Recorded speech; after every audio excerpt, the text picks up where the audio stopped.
Travel and tourism are huge parts of the economy, so when you don't meet your maximum potential, you don't gain the maximum amount of profit that is possible.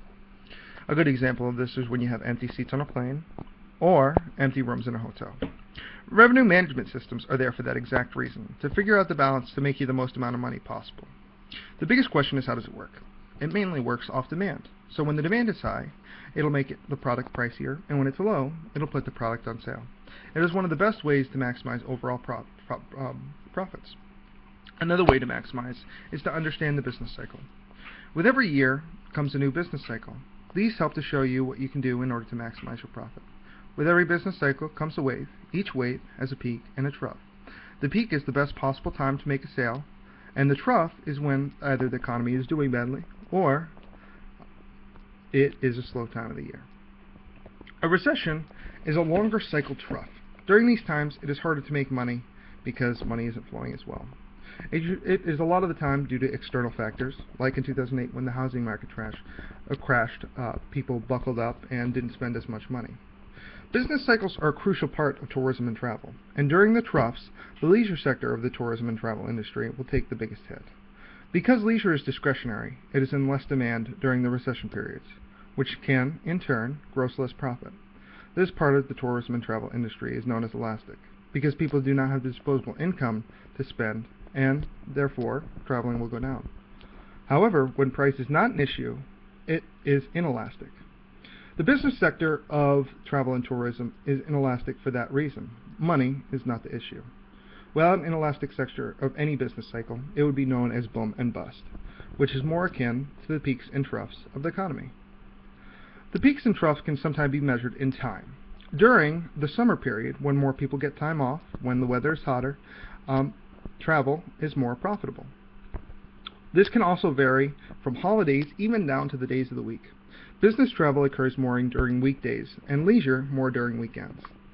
With some marketplaces, the entry rate can be very high, and the competition very few. This is known as an oligopoly. A lot of the travel and tourism industries have oligopolies, one of which hotels, airplanes also. I do speak of those, but they are very, very important sectors of the travel industry. Even though oligopolies have large barriers to get through, there is more profit to be gained. Sometimes those barriers are created by the government regulation, which, if deregulated, can open up the market and change the structure of the business. A good example of this is the airplane business, which opened up due to deregulation, and it opened the entry level to smaller businesses, and in turn, airplanes had such a disconnect because there was a lot of big, more profitable business that had to actually fight with the smaller industries, which is actually pretty neat. However, there are still oligopolies out there, and a good example, even without deregulation, are cruise ships. Cruise ships cost around $800 million, so the entry rate is the steepest barrier. Even with deregulation, you wouldn't be able to get in there. When in an oligopoly, there are two major factors to know. You have interdependence, which means the repercussions of the price changes and product improvements in your market have a larger effect, and going alongside that, you will have low differentiation, which means your products and services are closer to each other than in other markets. So in order to stand out, you need to make the more premium product and service, which makes branding, a familiar and distinctive name on your property, all the more important.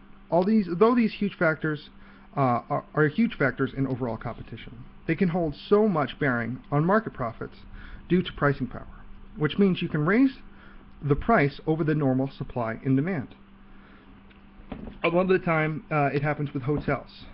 You'll see hotels that raise the prices to $100, and it's also due to the management systems, the revenue management systems. You'll find that during the busier times of the year, hotels will run larger profits due to the fact that they raise the prices above the normal rates. With that, they run much higher over their operating costs, which makes them, in turn, a lot of money. But you can run into the issue with that called pricing wars. Often because you change the price by a large amount, and because of high competition in an oligopoly, they will lower the price by a large amount. An example of this is Four Seasons, which charges $50 for a $100 room. Penetration can also create price wars too. This is when a company has an advantage because of lower operating costs, so they can make money that the competitors might not be able to. On a larger level, national markets, the exchange rate can affect the overall profit. A good example is when the dollar was weaker in the US during 2004 and 2006. Tourism rose because it became cheaper. Although even without the dollar value in America, it is still a hot spot for tourism. And we even have a higher, more favorable trade balance. We have a lot of people coming in and buying merchandise, while the amount of us going out and buying merchandise isn't as much. So we do make a lot of money off the tourism and travel industry. Another issue that I chose to be a little bit more open about is there were sectors of law in America, strengths and vulnerabilities, and even terrorism. Now, one of the biggest things that I can grasp and I'll talk to you about is that terrorism is a large factor that affects all of the industries, not just tourism and travel. But when it comes to large areas like you'll see the Statue of Liberty, large events, they do take a hit because of terrorism, because of the nastiness that can come with it. I chose to be a little bit more informal with this part of the presentation because it hits a little closer to home with people.